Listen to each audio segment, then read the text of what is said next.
गांव के एक कोने में रमेश नाम के लड़के का घर था। घर में बूढ़ी माँ शांति और पिताजी जमुना दास थे। रमेश को पढ़ने लिखने का बहुत शौक था, लेकिन रमेश के पिताजी ने थोड़े थोड़े पैसे जोड़कर रमेश को एक पुरानी बाइक खरीद दी ताकि वो शहर जाकर पढ़ाई करे। माँ, मैं चाहता हूँ कि आगे की पढ़ाई मैं यहीं रोक दूं और कोई नौकरी करूं ताकि घर में 2 पैसे और आएं। ये बात अपने मुंह से दोबारा मत निकालना। अरे मैं मेहनत किस लिए करता हूँ? तुम्हारे लिए, ताकि तुम एक दिन बड़े आदमी बनो। तुम्हारे पिताजी सही कह रहे हैं रमेश। पर पिताजी, मुझे अच्छा नहीं लगता। मैं बाइक पर रोज शहर जाता हूँ पढ़ने।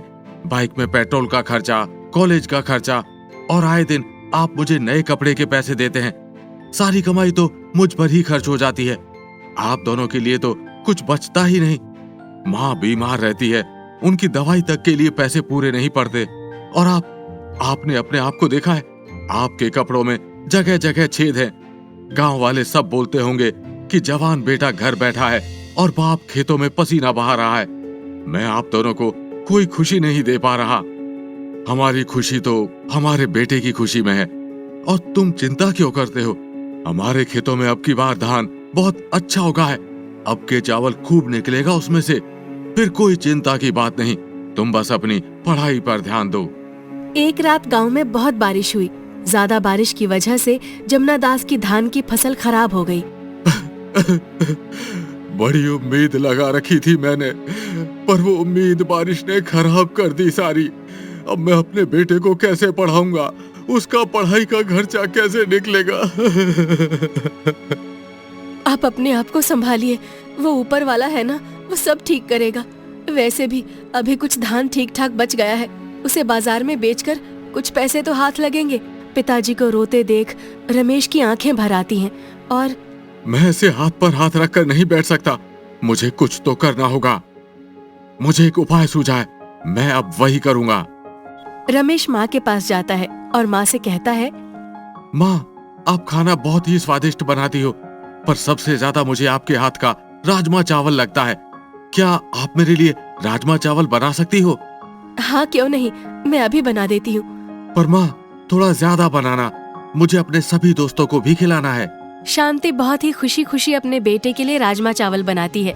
रमेश राजमा चावल लेकर शहर पहुँचता है और पढ़ाई के बाद वो अपनी बाइक पर राजमा चावल बेचने लगता है। ताजे राजमा चावल, स्वादिष्ट और घर के बने। एक बार खाएंगे तो बार बार आएंगे मेरे पास ये राजमा चावल खाने। रमेश, तू यहाँ राजमा चावल बेच रहा है? ऐसी क्या मजबूरी आ गई जो पढ़ाई छोड़ तुझे ये राजमा चावल बेचने पड़ रहे हैं? और तेरी पढ़ाई का क्या? ये मेरी पढ़ाई के लिए ही है। मुझे पैसों की बहुत जरूरत है, पढ़ाई के लिए भी और घर के लिए भी।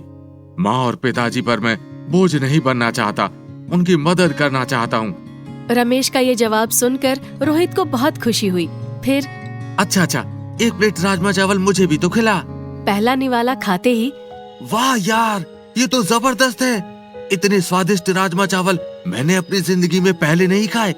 आज के बाद मैं रोज आऊंगा तुम्हारे ये राजमा चावल खाने और बाकी दोस्तों को भी बताऊंगा तुम्हारे इन राजमा चावल के बारे में। रोहित के जाते ही कुछ और लोग भी आने लगे राजमा चावल खाने। तभी एक बुजुर्ग आदमी बोला, बेटा, तेरा राजमा चावल तो बहुत ही लाजवाब है। इतने कम पैसों में पेट भर गया मेरा। शुक्रिया। थोड़ी ही देर में रमेश के सारे राजमा चावल बिक गए। धीरे धीरे रमेश के राजमा चावल की बिक्री बढ़ने लगी। अब रमेश रोज सुबह बाइक पर निकलता शहर जाने के लिए और वहाँ उसके राजमा चावल कुछ ही देर में खत्म हो जाते।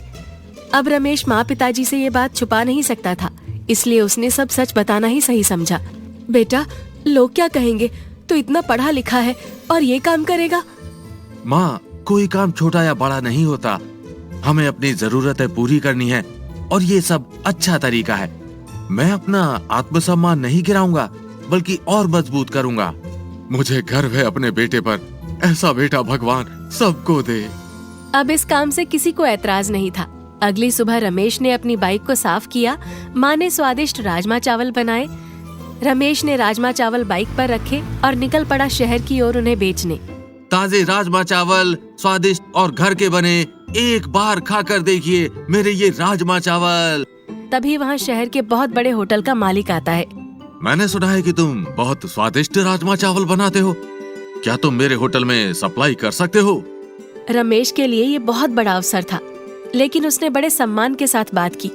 सर, मैं सिर्फ अपनी पढ़ाई और घर की आर्थिक स्थिति के लिए ये काम करता हूँ। अगर आप चाहते हैं तो मैं आपको मना नहीं करूँगा। मैं सप्लाई जरूर करूँगा। होटल के मालिक ने रमेश की सच्चाई और मेहनत को समझा और उसे काम दिया अपने होटल में राजमा चावल सप्लाई करने का। कुछ ही दिनों में रमेश के घर के बिगड़े हालात ठीक हो गए और सब सही हो गया।